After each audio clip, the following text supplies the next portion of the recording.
travel, hunting, fishing. The Outdoors International Podcast. Find your adventure. All right, we've taken a break from the podcast for a while, and if you don't know me, I'm Corey Glonner. I'm the founder of Outdoors International. We decided to get it back going, and we're going to start with Matt Cervantes. He just returned from Turkey on a Bezoar Ibex hunt, and he had quite an adventure. He had some mishaps, but they had a great hunt. We'll talk about Montezumas Revenge. You need to be warned about that. The food in the bazaars and in the cities, be warned, just warning you. But other than that, there's nothing to worry about in Turkey, and he addresses all those problems. I think you're going to enjoy it. So here he is. So you just got back from 2 trips. We're going to talk about them both today. An Ibex hunt in Turkey and also Argentina red stag. Correct. So let's talk about Ibex in Turkey first. Tell us about that trip. Okay. Well, I took a couple clients, and it was actually originally scheduled for the peak rut in late November, early December of the year prior, but there was some political things happening. Apparently the U.S. arrested a diplomat in Turkey, and it's supposed to have immunity. That kind of doesn't go over very well. And you had your passport problem. Right, and we had issues with getting our visas. They weren't issuing any visas to U.S. citizens for about 60, maybe 90 days. And that was literally just politics over you're not arresting diplomats with immunity, and we did. So everything got delayed, and we had to push it, and our actual permits were good until the end of March. So the next best time to hunt outside of the rut, if you have to push, is March. Why is that? Well, weather gets kind of nasty up in the mountains, and in January, and then it starts to thaw a little, and then the animals start to feed on the new flowers and growth. Gotcha. So that's spring. Yeah. So there March. Too? So correct. March, yeah, Northern Hemisphere. Yeah. Okay. And what kind of Ibex were these? Bezoar Ibex. Okay. They're very similar to like the Persian, like they have in Iran, or into Pakistan, like the Sind Ibex. They're all very similar. Mm-hmm. Thinner bodied, long horns, the kind that can scratch their butt. Right. Yeah. And they're actually called Bezoar because there's a Bezoar stone that actually, it's kind of like a kidney stone, but it's in their stomach. Oh. A lot of ruminants have it. And in the way back in the day, it was considered an antidote to poison. So like in witch doctory, and the actual Persian word Bezoar means antidote. Really? That's why. So kind of a rhino horn situation. Sort of, yeah. Yeah. Huh. Mm-hmm. Crazy. I had no idea. So you went in March. During the rut, what's different in the way you hunt them during the rut or during March? Well, just like in most animals, they're in bachelor groups, mm-hmm. outside of the rut, and then they come back to breed with the rest of the herd. So you'll see when you're hunting in the rut, they tend to congregate in one location every year. They're on these cliffs, and it's almost a slam dunk because they're going to be right there with the ewes or right, and they're technically, people say billy and nanny, but it's technically by taxonomy it's supposed to be buck and doe. Okay. Any goat breeder will tell you it's not a billy, it's a buck. Right. But everybody's slang says billies and nannies. But technically it'd be bucks and doe. So the males and females are all together, and they're obvious, and they're right there, 300 meters, 300 yards, kind of should be relatively easy in that late November, early December time frame. But we were hunting in March, so it was back to bachelor groups. Gotcha. Higher, I'm assuming, probably. Yeah, warmer. They're going to be higher. Yeah. So it opens in August, and you got to be at 9,000 plus. Right. And it's a lot more rugged. And I was hunting the Taurus Mountains. It looked pretty rugged where you were. It was pretty steep in some locations, but as a lot of those kind of locations, you can actually drive the majority up the mountain. Oh, and then you're glassing from the road. And then we would glass at different spots here and there. And once we saw some, we get out and snoop around and stalk and get to a vantage point looking over cliffs. And once we thought we saw them, there's some obvious places where they like to hang out, just like any animal. You can kind of pattern them. And then we would try and make a stalk. So were they hard to glass? like every animal, it's always difficult initially trying to get your filter in your brain and after a while you can see them a mile away, but they are very tan colored, and if you're hunting in that time of the year, there's a lot of brown background. So, right. But they tend to like to go out into the open, just like a lot of goats. They want to feed on grasses along the outcroppings and along the rocks and little meadows. So there's kind of an obvious locations where they tend to be, and they bed down during the middle of the day like most goats. Right. So it's mornings and afternoons. And how many did you see? How many did you see in general? And what was the trophy quality while you were there? So I saw several groups of females and young, and then we saw a couple bachelor groups. And so I'd say all in all, I saw about 30 goats total in about 3 days of actually actively hunting them. Okay. But once we saw a group that we knew we wanted and we could get to, that was always the thing with goats, right? You can actually get to them and or recover. Then I'd say there was 4 in the band that we were chasing that were shooters. Yeah, and the one I was there, we're looking at both. So it was 3 clients that were originally coming with us. Let's back up a little bit. Okay. You went as a group and as a hosted hunt. So let's get back to that. We probably should explain. Most people's issue when they go to some of those countries over there is safety. Yep. And so you hosted a hunt to negate that. Sure. Basically. So explain that real quick, how the hosted hunt works. Okay. Well, first off, I've known this outfitter personally for 4 or 5 years, maybe 6 years. And he's been bugging me to come. And we finally, about a year and a half ago, decided we're going to go for sure. And I know he's been doing it for 24 years, and we had trust and faith, but he just never been in the American market. Right. Always in the European. And so we decided to test it out. So I got some clients to come with us. One client went ahead of us on the peak rut, and he shot a toad, 50-inch giant.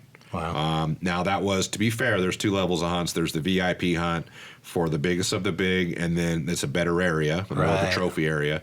And then there's kind of the standard area where you're in what would you consider being average. Right. And then and I'll get to that in a minute, but 3 other clients were coming with me for the November hunt, but we all got pushed to March, and then we had to scramble a little bit to get our paperwork. But one guy at the last minute had paid his deposit and said he was afraid. I remember that. And he didn't show up at the airport.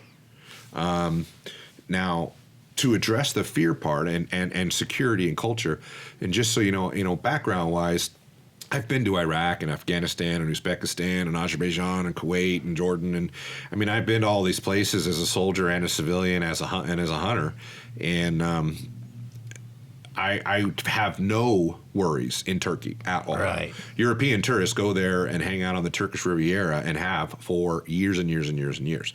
There's no worry of security. It is a Muslim country, but it's secular.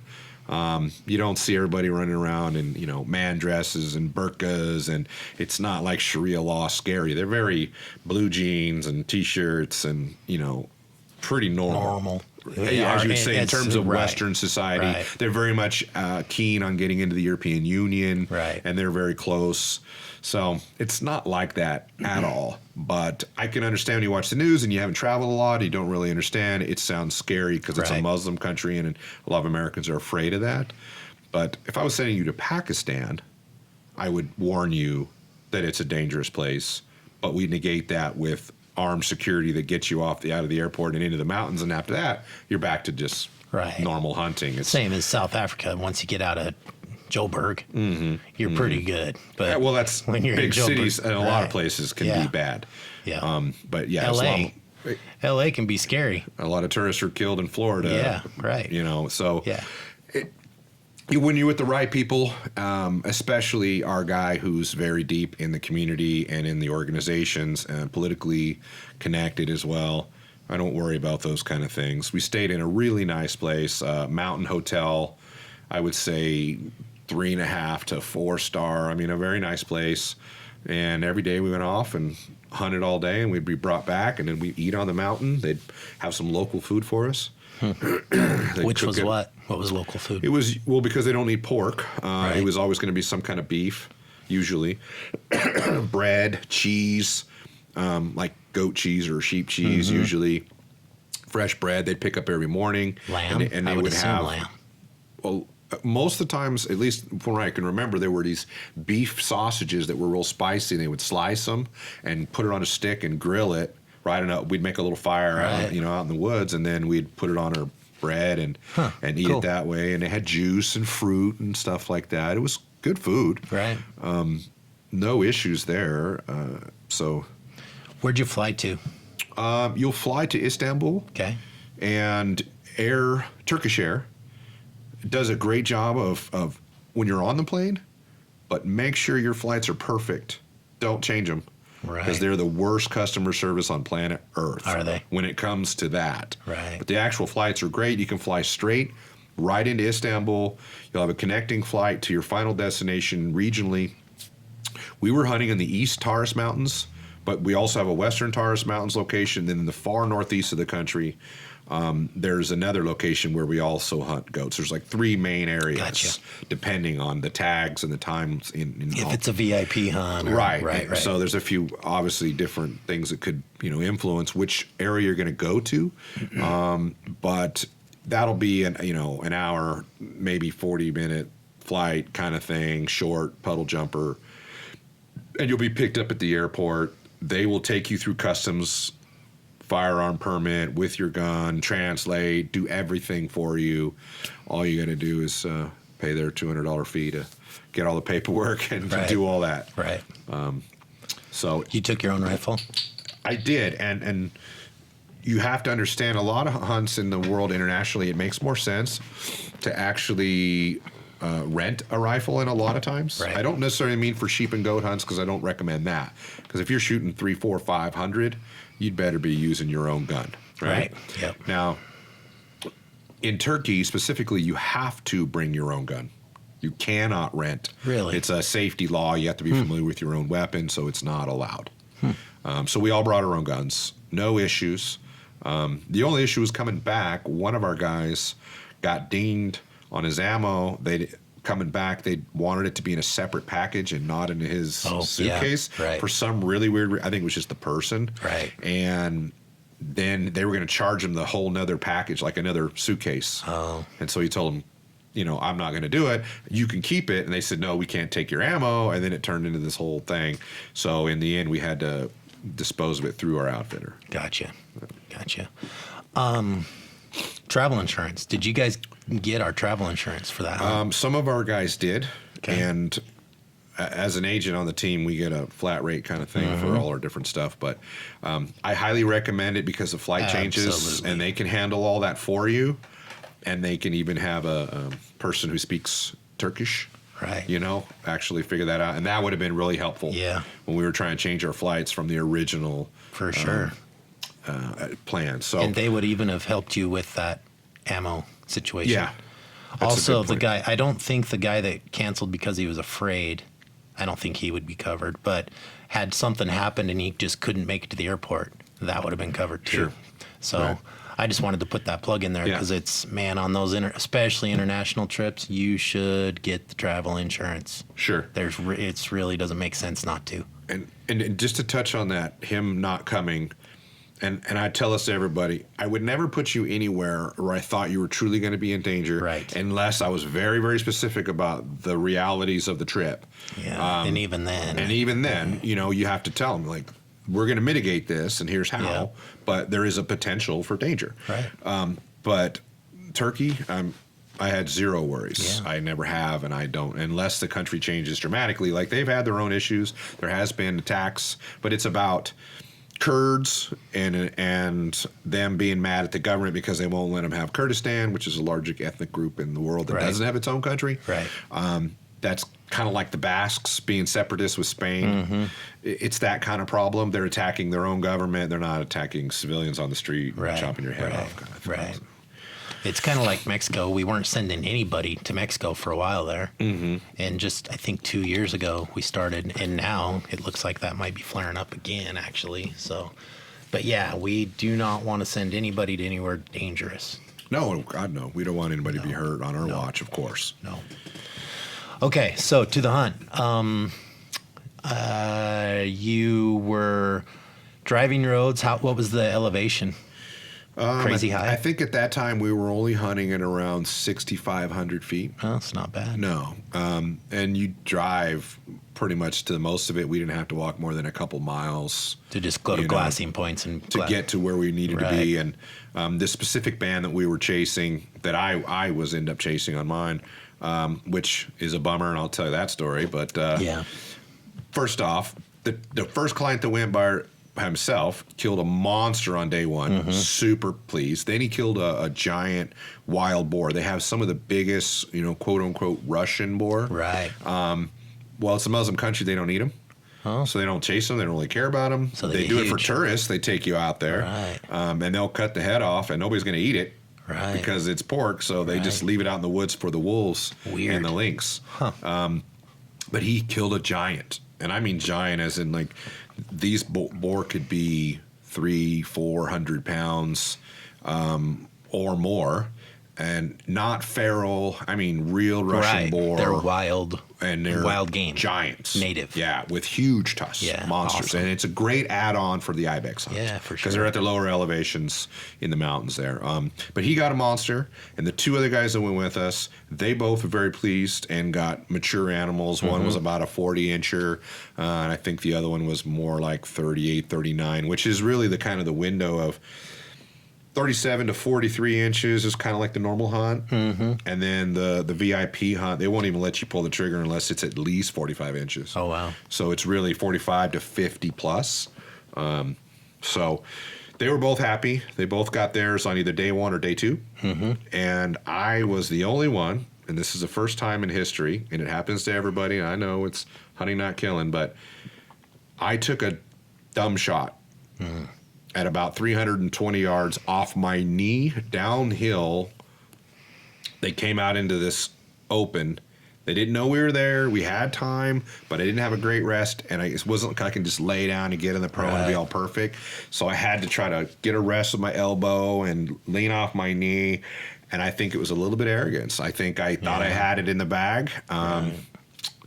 And he was very specific. My guide, who was kind of a master guide, he was very insistent that I shoot shoulder.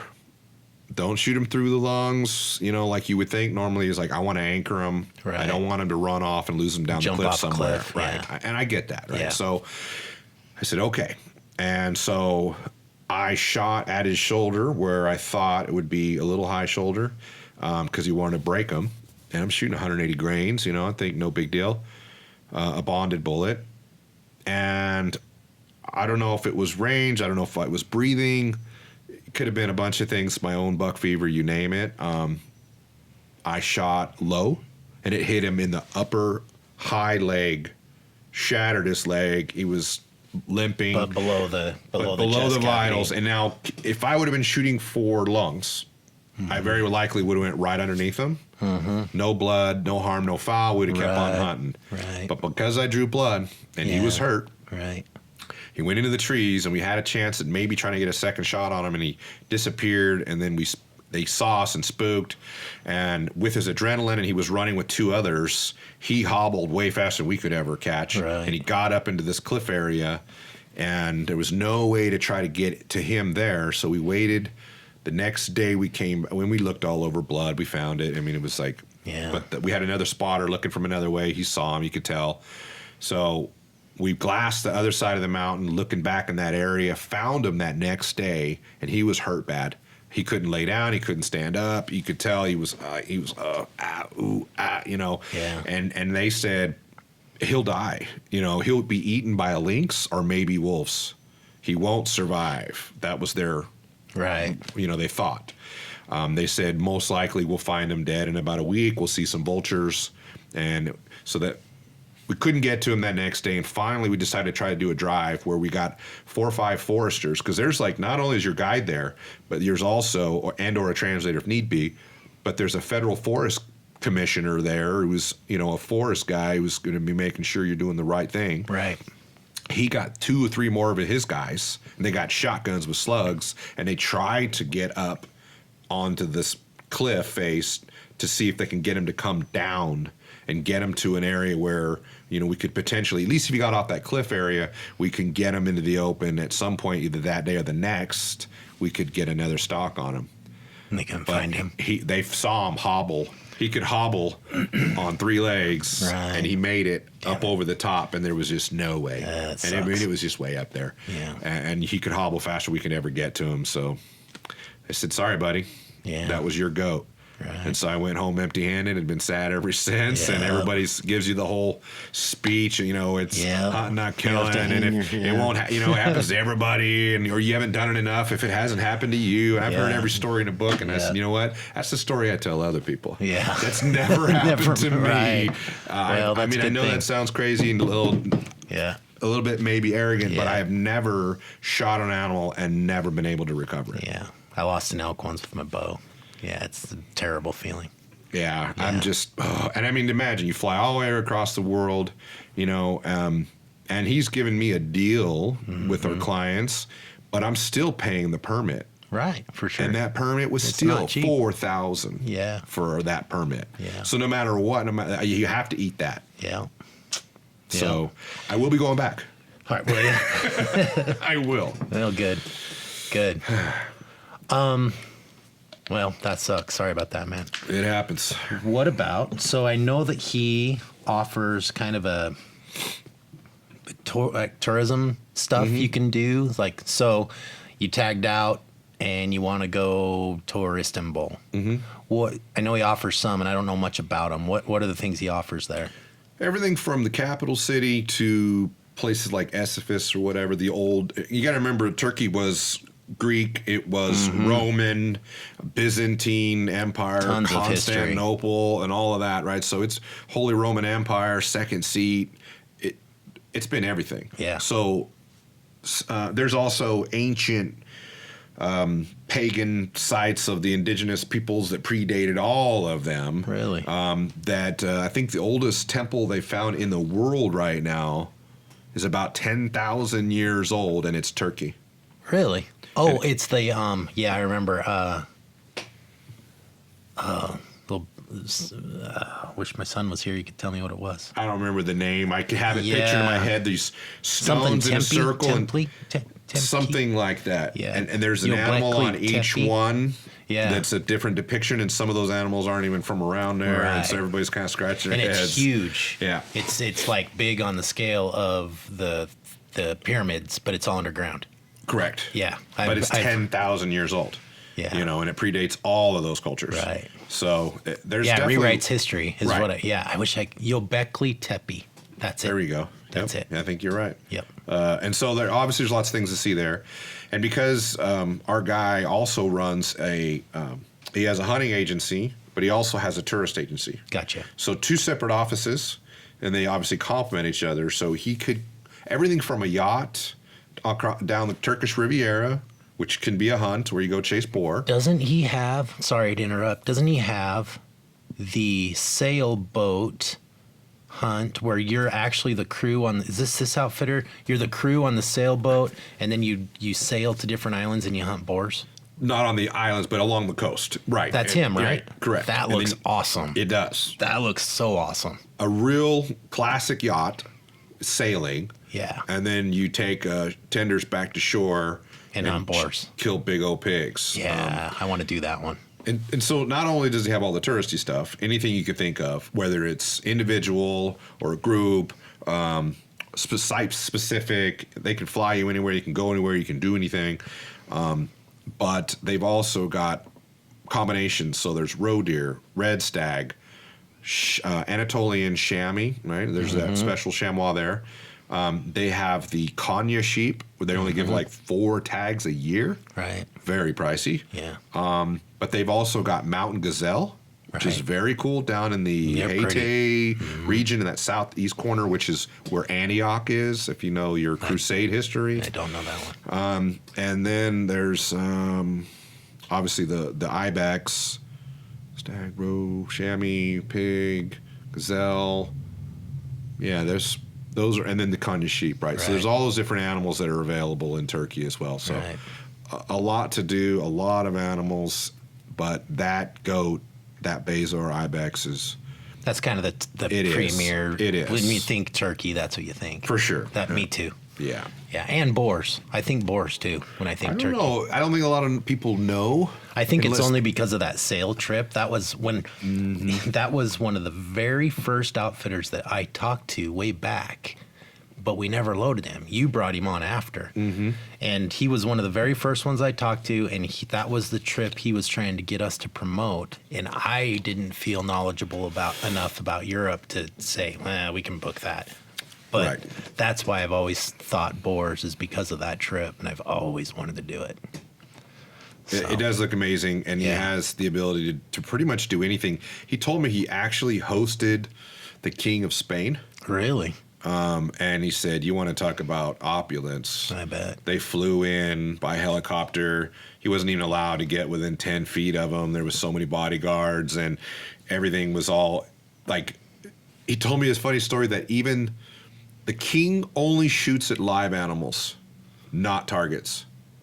So even when he's sighting in. Correct. He does not sight in his own rifle. Wow. The king will only kill a live animal. It does not shoot his gun in any other reason unless he's killing. Really? So his security guys and his aides sighted in his gun and made sure it was all good, and then they handed it to him, ready to go. They were very. It wasn't like he was too good.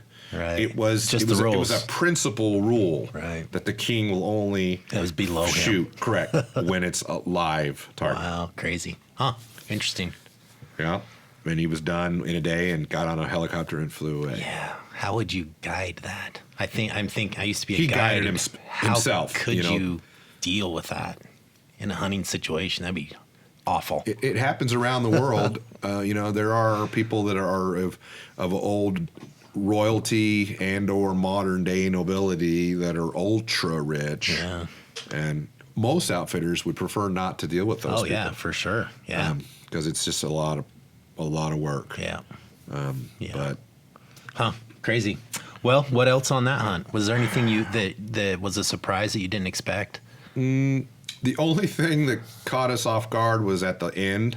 We ended up myself and one of the clients ate off the street, not at the restaurants where they always took us, which were always great.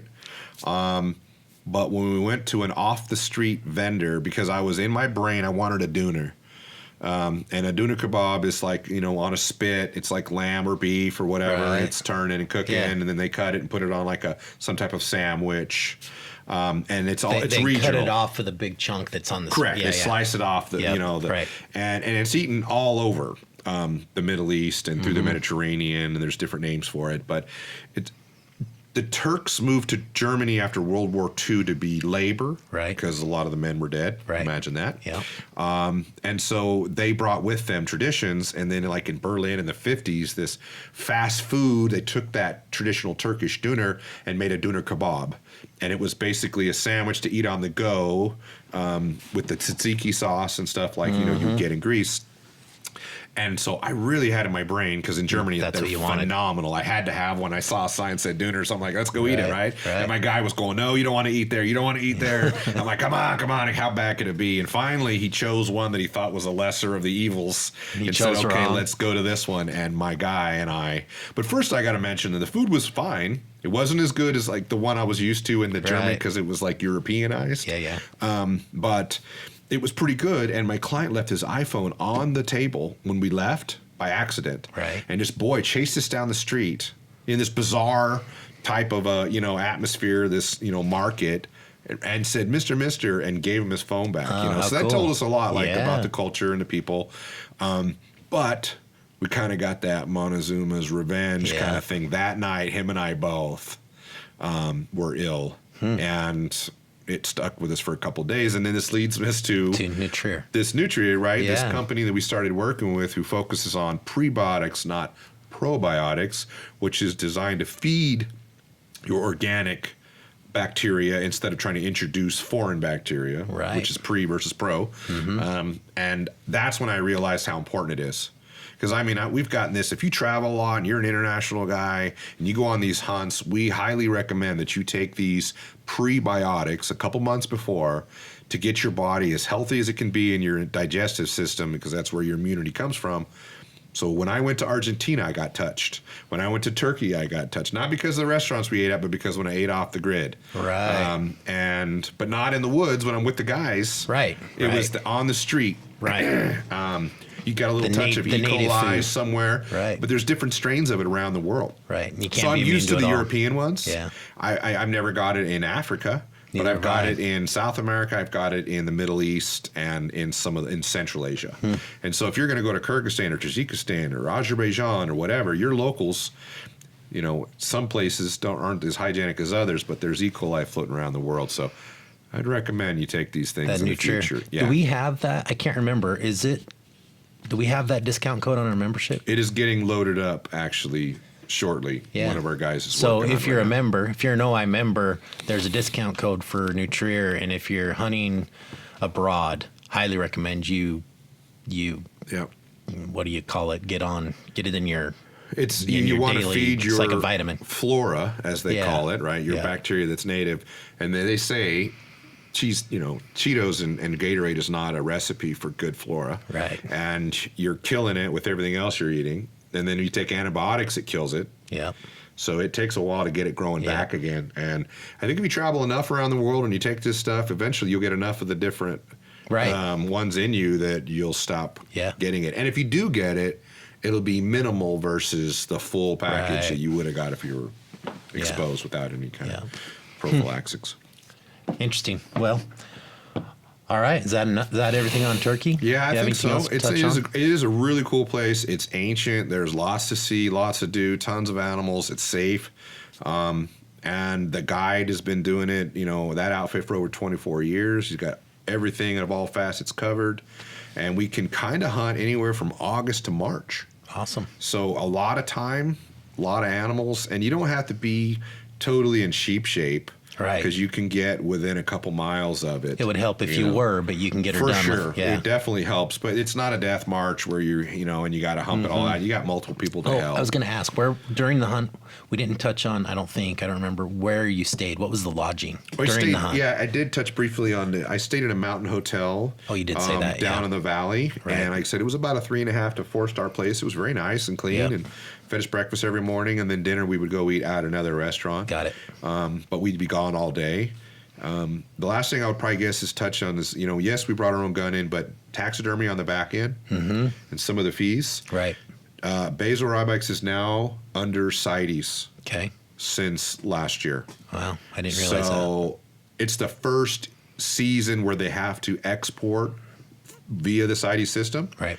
So there's a little bit of stumbling blocks on this first time around. Nobody's done it before. So at every level, the government level, the outfitter level, you're going to be hitting the taxidermy level. Yeah. Everybody's kind of bumping into the what to do. Right. And so I think it'll be a little slow for the guys to get their stuff back. Yeah. I'm not getting mine back apparently. So yeah, got it. They did say if they found it, they would send me the dead head. That's cool. And they would know it was it. And it was a big one too. It was probably 45, 46 that was in March inches. and you haven't heard though. I haven't heard anything, so I don't think it's going to happen.